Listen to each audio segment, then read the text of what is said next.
हम सभी अवगत ही हैं कि इस जो अभी सुबह से जो सत्र हुए हैं उसमें मध्यवर्ती भारत के बहुत सारे आयामों पर चर्चा हुई है और इस क्रम में यह जो पड़ाव है, ये जो सत्र है, ये बहुत महत्वपूर्ण है और महाजनपदीय अस्मिताओं के समय में एक बहुत बड़ा विशाल भारत का जो हृदय केंद्र है, हृदय स्थल है, मध्यवर्ती भारत में क्या क्या स्वरूप था, कैसा समाज जीवन संस्कृति थी और उसकी राजनीतिक निरंतरता क्या थी, इस पर चर्चा करने के लिए मैं सबसे पहले इस सत्र में आमंत्रित करता हूं प्रोफेसर एस.एन. मिश्र सर को। कृपया वे अपनी बात रखें।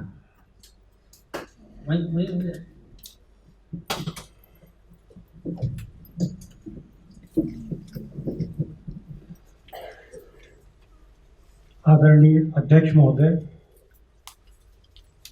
और आप सभी लोगों को मेरा प्रणाम।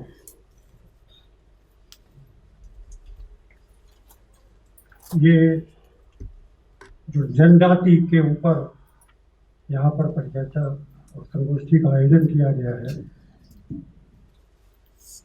उसके अंतर्गत में जो ये विषय महाजनपदीय अस्मिताएं एवं समकालीन समाज जीवन संस्कृति, मध्यवर्ती दूसरा जो बिंदु है मध्यवर्ती क्षेत्र की राजनीतिक निरंतरता, सांस्कृतिक स्वरूप विश्लेषण। क्षमा कीजिएगा कि गला मेरा थोड़ा खराब है, इस कारण से थोड़ा आवाज भिन्न आ रही है। तो एक कालक्रम हमारे सामने रखा गया है, महाजनपद। तो इसको हम काल के रूप में भी मानते हैं, बुद्ध का काल भी हम इसको मानते हैं और धार्मिक आंदोलन का काल भी इसको हम मानते हैं। हमारी जो परंपराएं हैं, क्योंकि परंपरा शब्द का प्रयोग यहाँ पर हुआ है, जनजाति शब्द का भी प्रयोग हुआ है, तो परंपरा की बात जो हम करते हैं, जो आज हम कर रहे हैं, आज की गतिविधियाँ जिनका पालन आगे आने वाली पीढ़ियाँ करती हैं, वे ही हमारी परंपराएं बन जाती हैं। निसंदेह आप यदि दृष्टिपात करें मानव की उत्पत्ति से लेकर,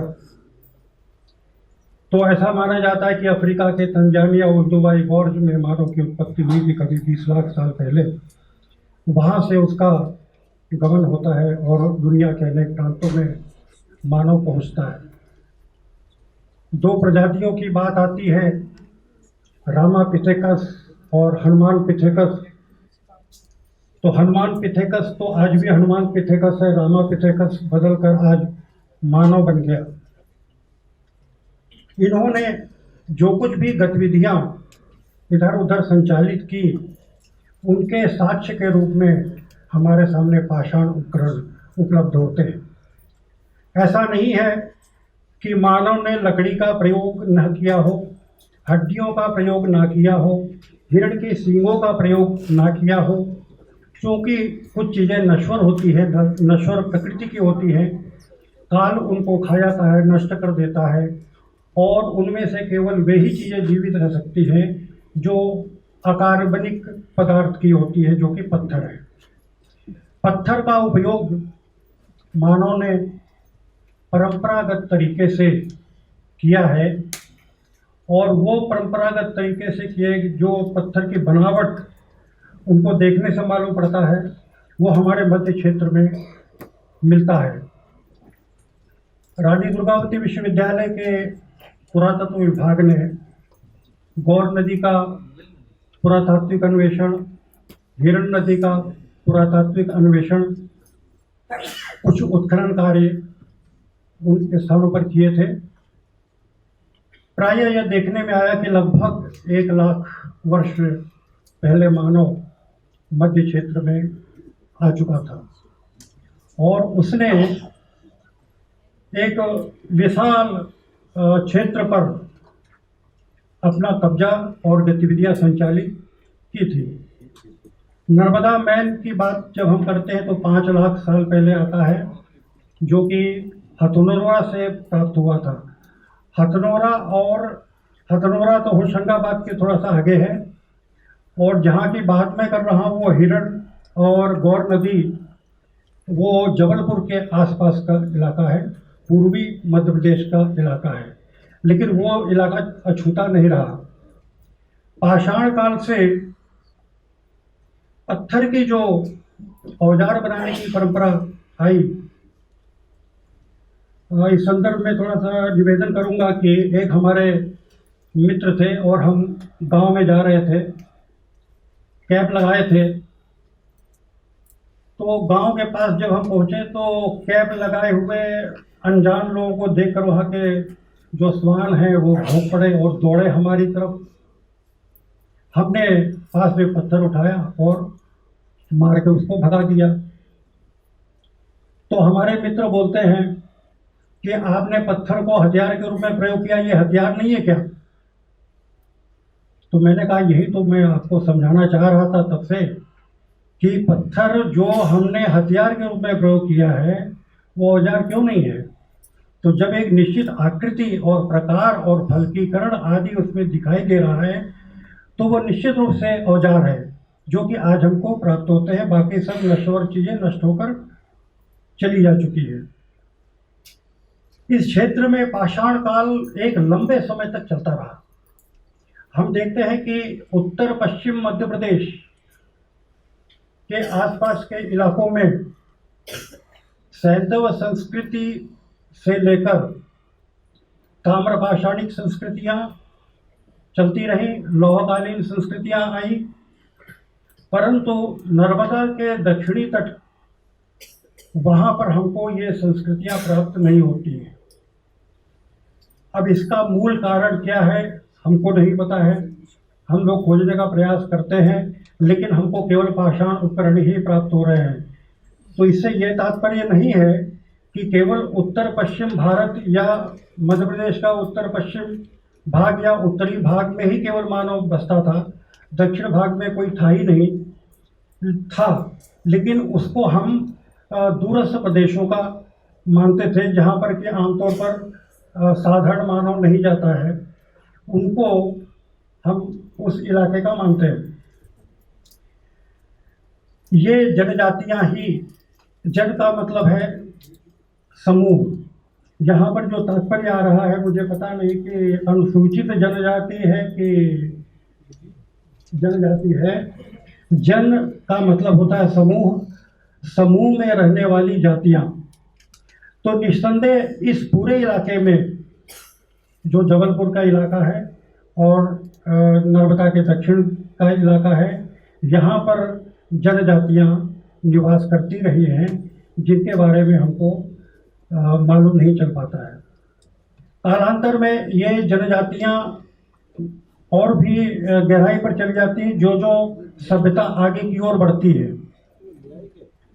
और यहाँ तक कि आज जैसे जबलपुर पूरा बस गया है, गोल्ड काल के आसपास में बसा है, तो और जो गहरी जंगलों की जो जनजातियां हैं और भी आगे चली गई, जिनका कि मूल रूप से संसाधन प्राकृतिक है।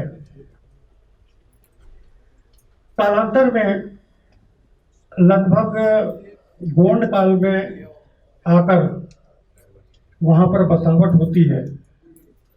तो मध्य प्रदेश के इस इलाके में हमको जनपदों के समय के संबंध में बहुत कम जानकारी होती है।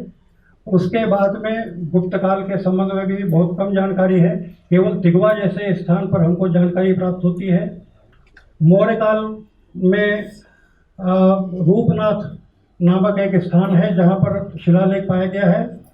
ककरहटा में उत्खनन हुआ था, वहाँ पर अनेक प्रकार की सामग्री जो प्राप्त हुई है, उससे वहाँ के लोगों की रहन सहन के बारे में पता चलता है। ककरहटा रूपनाथ जो जबलपुर से 70 किलोमीटर उत्तर में है, उसका उत्खनन भी विभाग ने करवाया था। और जो उत्खनन में सामग्री प्राप्त होती है महाजनपद काल के आसपास की 6वीं शती ईस्वी के ईसा पूर्व के आसपास की, उसमें लोहे के औजार हैं, जिसमें कि भाला फलक इस प्रकार के बने हुए हैं जिनमें पीछे की तरफ लकड़ी ठूंसकर उसे स्थापित किया जाता था।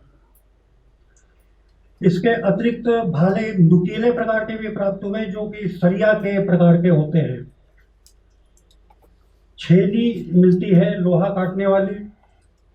इसके अतिरिक्त एक मिट्टी का बर्तन जो विशिष्ट प्रकार का है, उत्तरी काली ओपदार मृदभांड परंपरा के नाम से जानी जाती है, NBP। यह विशेष प्रकार की मिट्टी का बर्तन है और इसको बनाने की तकनीक भी अलग है। लगभग इसको 1000 सेंटीग्रेड के नीचे के तापक्रम पर पकाया जाता था और उसके ऊपर काले रंग की पॉलिश कर दी जाती थी। फिर उसको सूखने के बाद में चमकाया जाता था, फिर भट्टी में पकाया जाता था।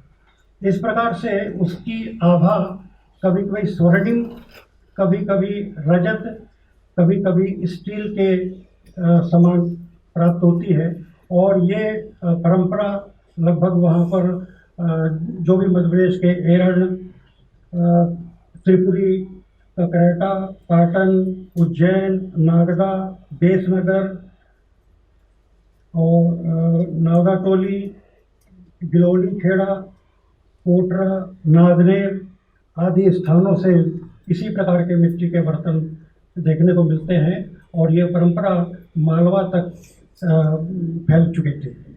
इसके अतिरिक्त जो मिट्टी के बर्तन हमको प्राप्त होते हैं वो लाल प्रकार के हैं।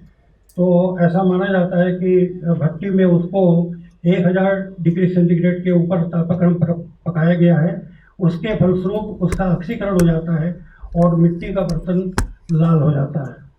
इनके अतिरिक्त भी दैनिक उपयोगी कुल्हड़, थाली आदि प्रकार के मिट्टी के बर्तन प्राप्त होते हैं। मटके भी हैं, खाना बनाने वाले पात्र भी प्राप्त होते हैं।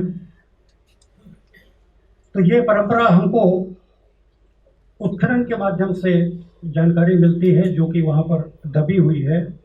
और अभी पाटन जो कि लगभग 30 किलोमीटर है जबलपुर से, वहाँ पर भी उत्खनन कार्य किया गया था और वहाँ से भी NBP प्रकार की मिट्टी के बर्तन प्राप्त हुए थे जो कि समकालीन है और 6वीं शती ईसा पूर्व के ही महान जनपद कालीन माने जाते हैं।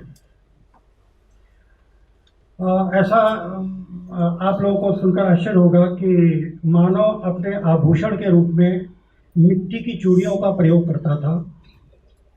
ये वृत्ताकार अनुप्रस्थ काट की होती थी और उनका व्यास भी अलग अलग पाया जाता है। मौर्य काल में आते आते वे पत्थर के बनाए जाने लगे और चमकीले पत्थर के होते थे, काले रंग के पत्थर है ओपदार जिसको हम बोलते हैं। और मौर्य काल में ओपदार बनाना एक बहुत प्रमुख विशिष्टता रही है, परंपरा रही है। और उस प्रकार की हमको चूड़ी हमको दिखलाई देती है। कुछ पत्थर के कर्णाभूषण मिलते हैं। कर्णाभूषण से तात्पर्य जो कान में लटका कर डोरी से बांध कर लटका कर उसको पहना जाता था। करीब इतने बड़े बड़े पत्थर के, काले रंग के और चमकीले, चमकदार। इसके अतिरिक्त तांबे की चीज़ें भी, अंगूठियाँ वगैरह भी प्राप्त होती हैं। मनके मिट्टी के बने हुए, तांबे के बने हुए, भूंगे के बने हुए, उनका प्रयोग भी आम जनता उस इलाके की किया करती थी। तो हम ये मानते हैं कि जो ककरेटा में उत्खनन हुआ था, पाटन में उत्खनन हुआ था, वह सभी उस जनजाति से संबंधित हैं। और इस संबंध में मैंने एक रिसर्च पेपर भी पब्लिश करवाया था इसी बात को लेते हुए कि इनको भी हम जनजाति मान सकते हैं। परंपराओं की जब बात चलती है तो अभी देखिए हमारे सामने पूरा वस्तुएं, पूरा अवशेष, पूरा भवन, पूरा स्थल, पूरा चिन्ह, इतनी प्रकार की वैरायटी है।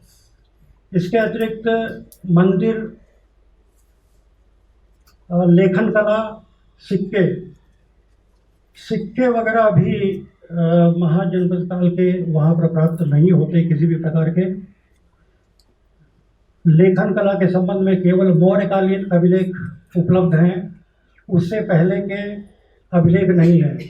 हम ये मानते हैं कि मौर्यकालीन अभिलेख हमारे भारत के प्राचीनतम अभिलेख में से है, क्योंकि उसके लेखन की पद्धति पूर्णतया ज्यामितीय पद्धति पर आधारित है। जैसे त्रिकोण बना दिया तो वो ए कहलाता है, वृत्त बना दिया टा कहलाता है, वृत्त के अंदर बिंदी लगा दिया था हो गया, वर्ग बना दिया बा हो गया, 3 बिंदियां बना दी ती हो गया, 3 बिंदियों के ऊपर एक डंडी लगा दी बड़ी ई हो गई। तो अर्धवृत्त, सरल रेखा, इनसे मिलाकर ब्राह्मी लिपि की उत्पत्ति हुई है, जो कि ज्यामितीय आकार प्रकार के ऊपर बनी हुई है। इससे सरलतम लिपि नहीं हो सकती। अतः मैं ये मानता हूँ, अब मैं शब्द का प्रयोग करना उचित नहीं, हम ये मानते हैं कि वही प्राचीनतम लिपि है जो कि हमारे लिए साक्ष्य के रूप में उपलब्ध है, और मध्य प्रदेश में सौभाग्यवश वह चीज़ पाई जाती है। इसके अभी होशंगाबाद के पास में भी अशोककालीन ब्राह्मी लिपि पाई जाती है। मंदिर के इसके अतिरिक्त ये अगर हम स्थापत्य की बात करते हैं, स्थापत्य में मौर्य काल में स्तूप स्थापत्य सांची से आरंभ होता हुआ दिखलाई देता है। कालांतर में वहाँ पर शुंग काल में उसको पत्थरों से आच्छादित करके विस्तृत रूप प्रदान किया गया। तोरण द्वार वगैरह भी कुषाण काल में उसमें स्थापित किए गए। परंतु मंदिर परंपरा हमको गुप्त काल से देखने को मिलती है, जो कि हमारे विषय के बाहर चली जाती है।